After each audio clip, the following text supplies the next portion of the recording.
Hello, welcome to Cycle, a program focused on Mongolian business and economy. My name is Batsir Namshar. The top stories for the program. The cabinet of Mongolia decided to build a 450 megawatt power plant at Tauntodava. Ulaanbaatar International Airport will be operational around July this year. Mongolia's economic growth is expected to fall sharply in 2020 because of the novel coronavirus.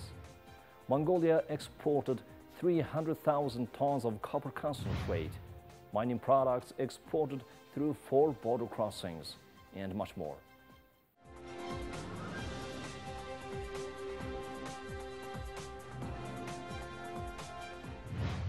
The cabinet of Mongolia decided to build a 450 megawatt power plant in Umngo province between 2020 and 2024 at Tauntodava. The decision was made based on a feasibility study that was done in 2013. The government plans to fund the construction project from every possible financial source, including foreign loans, said the Minister of Energy Dawasering at a press conference held after the cabinet meeting. In 2018, the government reached an agreement with Oyu for the construction of the Tauntla-based power solution for the Oyu copper gold mine. In February 2020, Turquoise Hill Resources, that owns 66% of the Oyu mine shares in Mongolia, submitted a feasibility study for the Tauntla power plant project, which involves building a 300 megawatt coal power plant with a total cost estimated at $924 million. According to the minister, the Oyu proposal for the project was 2 times higher than the world market prices. The Oyu proposal on the Tauntla power plant project, with the development cost 2 to 3 times higher than world market prices, is financially impossible to be realized. It also has been considered that the date when Mongolia starts receiving dividends from Oyu could be postponed further due to the high cost of the Tauntla power plant construction. Considering the fact that the annual spending on power purchase for Oyu from China reaches $170 to $200 million, it's calculated to take around 5 years for the government of Mongolia to recover the cost of the Tauntla power plant project investment.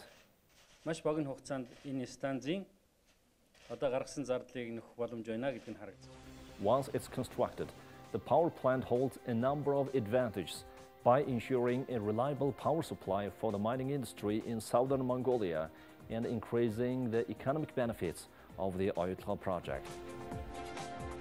From 2023, Mongolia will be able to no longer import energy. Mongolia consumes 9 billion kilowatt-hour of energy annually. About 20% of it comes from imported energy. The Energy Regulatory Commission says a number of issues need to be addressed in order to stop the use of imported energy within the next 3 years. The Mongolian government's energy policy was issued in 2015, covering the period up to 2030. As part of this, the government has issued a program for 2019 to 2023, and through the implementation of this program, Mongolia will be able to fully meet its domestic needs. Today, if we build the Bagnor power plant, the Tauntodava power plant, and the Irtenburen power plant, this work can be fully implemented. That's why we have to make these projects successful. Emergency and energy workers are working on round the clock to ensure reliable electricity supply.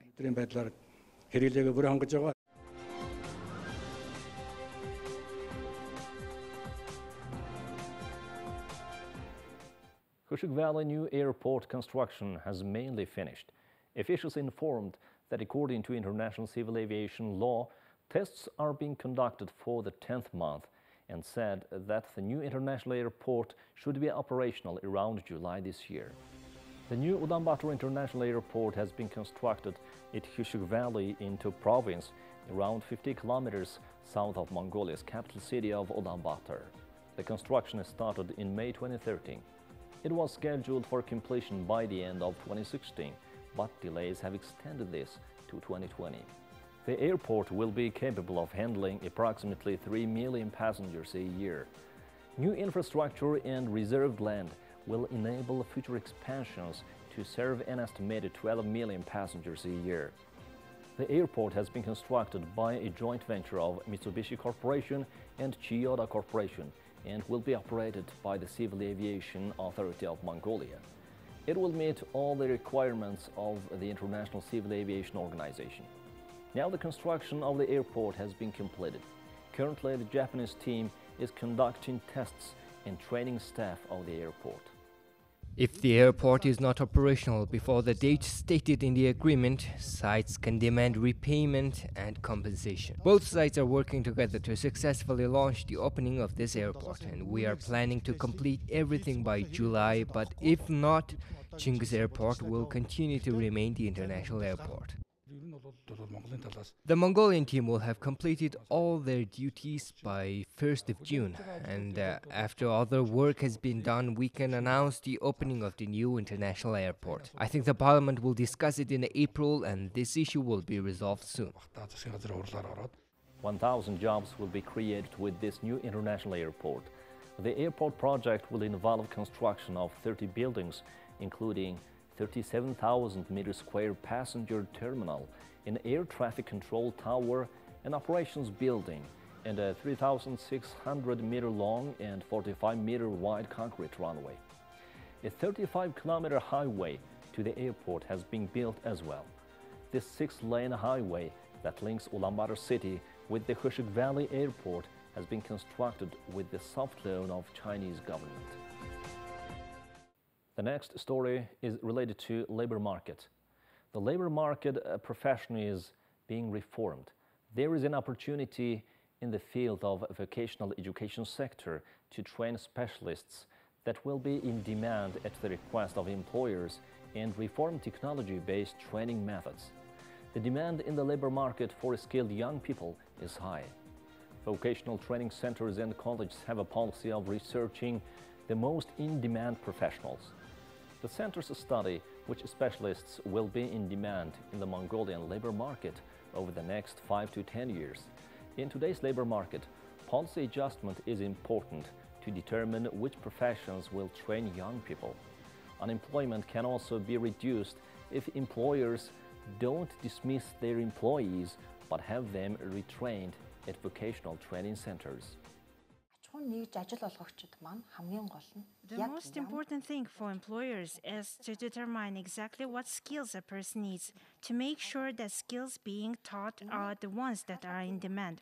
We have updated the training programs with professional associations, companies, employers, training institutions, and government agencies.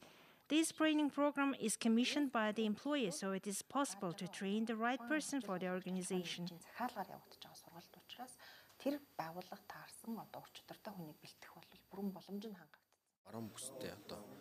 It is expected that certain training will be organized in the Western region on a long-term basis.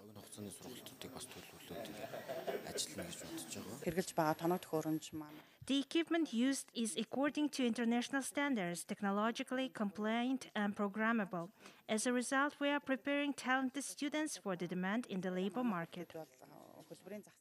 Last year, the government of Mongolia decided to give monthly stipend worth 100,000 MNT to every student of vocational education in training institutions. In academic year of 2018 to 2019, there are over 37,000 students studying in technical education training and vocational training centers. Soon, high school graduates going on to university in Mongolia will be preparing to choose their majors.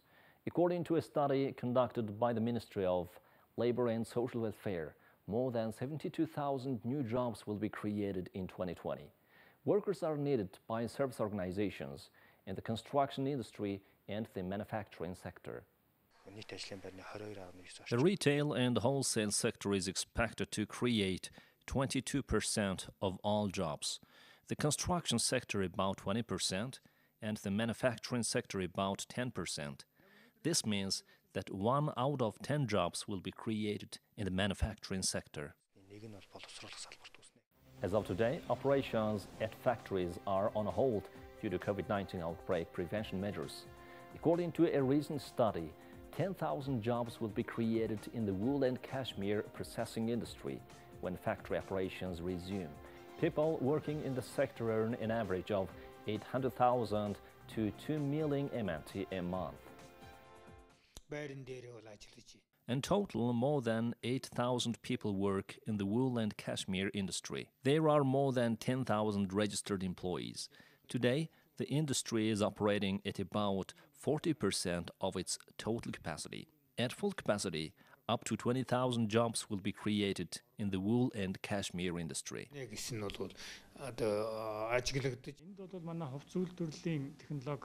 Here you have to study clothing production technology and design. A total of 26 students would have to work in the sewing laboratory for this class to meet industry demands, and today we have less than 50% of that. This is due to the fact that we don't promote vocational training among fresh graduates.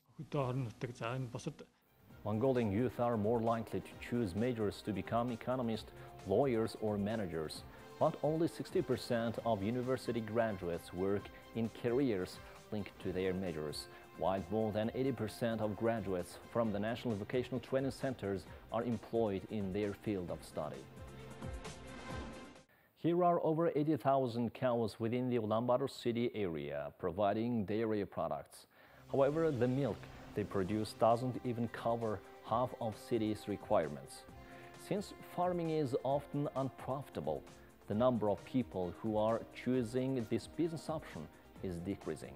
Farmers work from dawn to dusk, and looking after crossbred dairy cattle requires a lot of attention.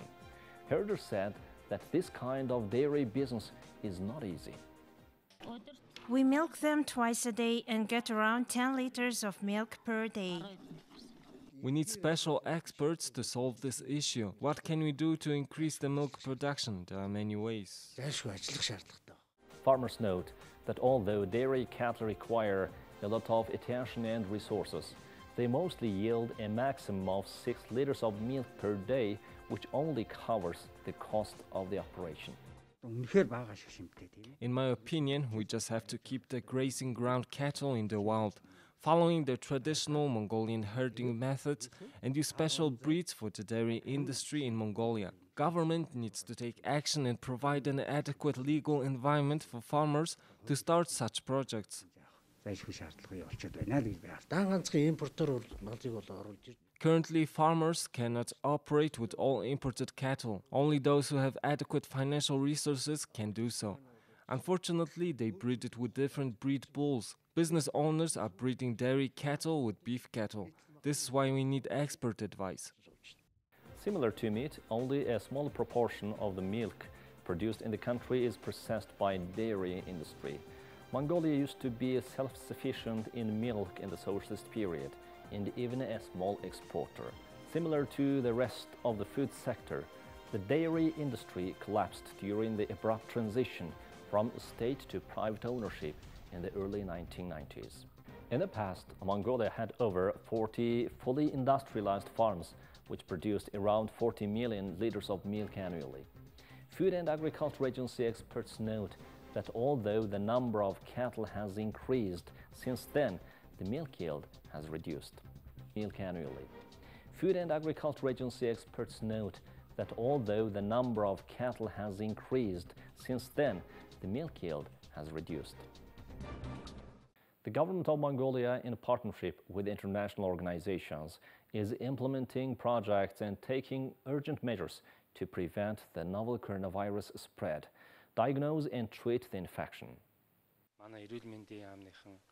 The Ministry of Health provided all the necessary feasibility studies and detailed plans needed for this project. Consequently, international donors like the World Bank and ADB are taking steps to resolve the funding for the project. This is a short-term project. The goal of the project is to prevent the outbreak of COVID-19 and to support immediate response in the case of a community outbreak. The project will also include the rehabilitation of healthcare facilities, instituting infection control measures and training across healthcare facilities, and supporting public health information and communication campaigns for disease prevention and management. Although community transmission has not been reported in Mongolia, the country remains at high risk for COVID-19 outbreak. The government has made addressing the COVID-19 pandemic an immediate priority. The project funding is comprised of $13.1 million in credit from the International Development Association and $13.8 million in credit from the International Bank for Reconstruction and Development, allocated as part of the World Bank Group's $14 billion COVID-19 fast-track financing package. Mongolia's economic growth is expected to fall sharply in 2020 because of the novel coronavirus pandemic, but rebound in 2021 as the outbreak subsides, says a new report by the Asian Development Bank released. In its Asian Development Outlook 2020, ADB projects Mongolia's economic growth to drop to 2.1% in 2020 compared to the 5.1% growth rate recorded in 2019 before rebounding to 4.6% in 2021. Mongolia enjoyed a solid economic recovery in the past 3 years, but the COVID-19 outbreak presents a significant challenge due to the impact on global and regional economic conditions, said ADB's country director for Mongolia, Ravit Ramachandran.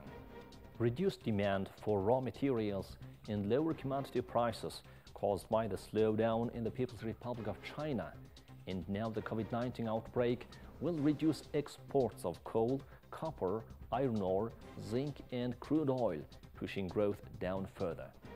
Growth will recover as growth rebounds in China and trade tensions and COVID-19 concerns ease, allowing recovery in exports and domestic demand. An average inflation rose to 7.3% in 2019, but will moderate to 6.6% in 2020 as the economy slows. Several downside risks loom on the horizon. Deeper and more prolonged consequences from COVID-19 may cause even lower growth in 2020 than projected, raise unemployment, and impose major pressure on the balance of payments and the fiscal position, making investors less willing to take on Mongolia's debt and engendering a liquidity problem for the banking system. Heavy trucks loading coal are crossing the border of Mongolia again after being suspended for over 1 month due to the heightened state of readiness. Coal export is now being made through 4 border crossing checkpoints: Samingnut, Khang, Qashim-Sukhet, and Shivehurung. According to the information provided by the Customs General Administration, Mongolia exported 306,000 tons of copper concentrate in the first quarter of this year. This is a decreased performance by 15.2% compared to the same period of the previous year.